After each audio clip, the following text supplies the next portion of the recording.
So this video will be about projectile motion. So suppose we have an object, and I'm going to write a function equation up here. No, negative. Okay, there it is.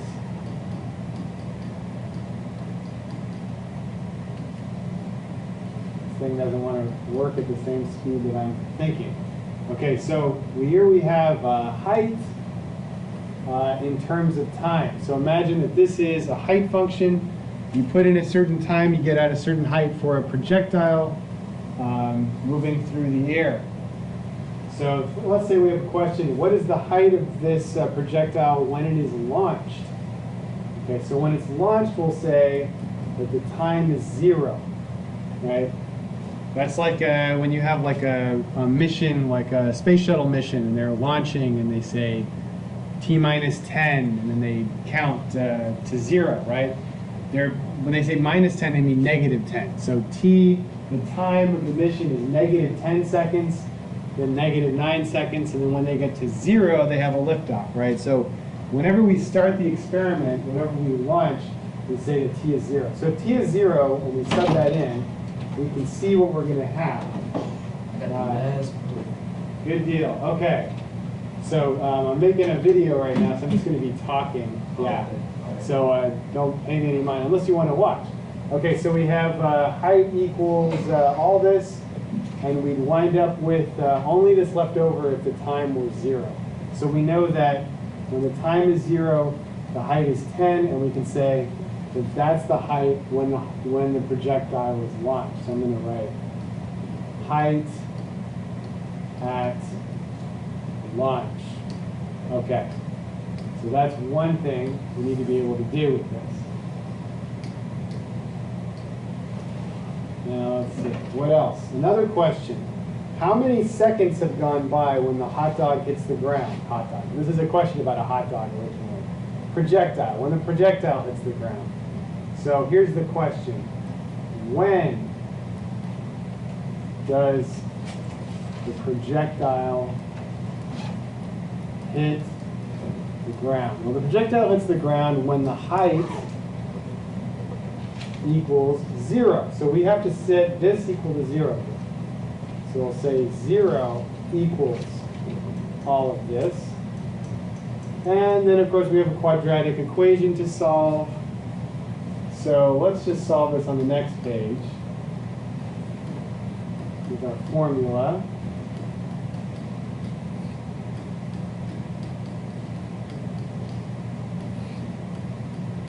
So let's see, our value for B is positive 80. Our value for A is negative 16. And our value for C, I think, is 10. Yeah, there it is. Okay, so now we've got some arithmetic to do.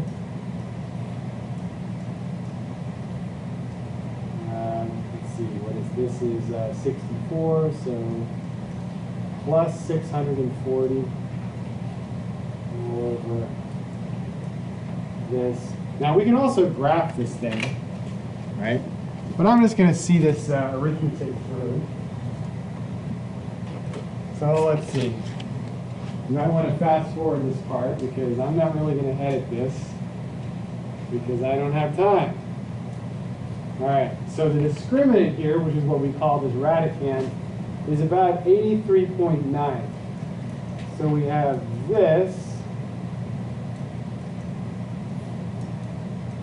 We have plus or minus, which leads us to two different results, one of which is negative. And hopefully the other one positive. I'm sure it will be. Okay, so the other one is about that. We'll just leave it at the 100th place. Okay, so clearly this result is not the answer. We don't have it hitting the ground before we launch it because that's a negative amount of time. So this is the amount of time it took for it to hit the ground. That's the other x-intercept of this parabola. So we'll say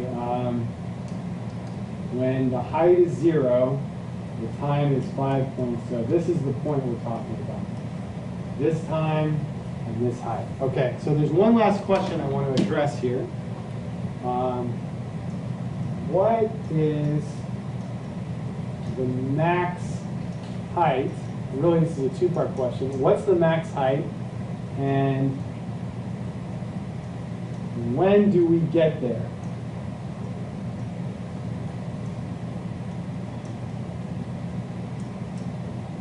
Okay, hope you can read that.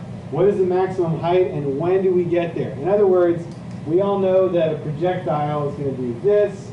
It's going to reach its highest point and then come back down. We want to know, how high is this? In other words, what is our y value here? And when does this happen? Which is basically just asking, on this axis, which is time, what do we have here? So really we're asking for the x and y coordinates of the vertex, right? The x coordinate of the vertex is the time when we get to the highest point, and the y coordinate is the height when we are at the highest point. So those are the two answers to the two questions. Okay, so we know how to get a vertex. We've got x equals negative b over 2a, which in this case is negative 80 over 2 times negative 16. So that's going to be 2.5. So we just found the x coordinate, which means we answered this question of time, right? We know that this is 2.5 now. So we know the when, 2.5 seconds.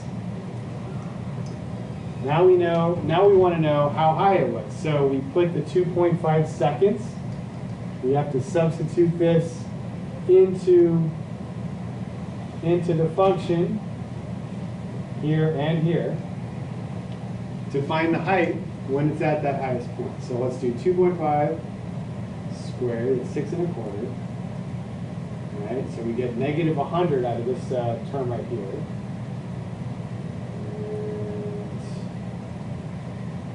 And negative 100 plus, okay, come on. All right, so we should have, unless I did that quickly and incorrectly because it was quick, it should be 110 feet for the answer there. All I did was take the seconds, plug it back in there to get the height. So I found the coordinates of the vertex. So look at what we were asking for here. First, we were asked for the height at the launch. That's just basically asking for the y-intercept, right? Then when we asked, when does it hit the ground? That's asking for an x-intercept.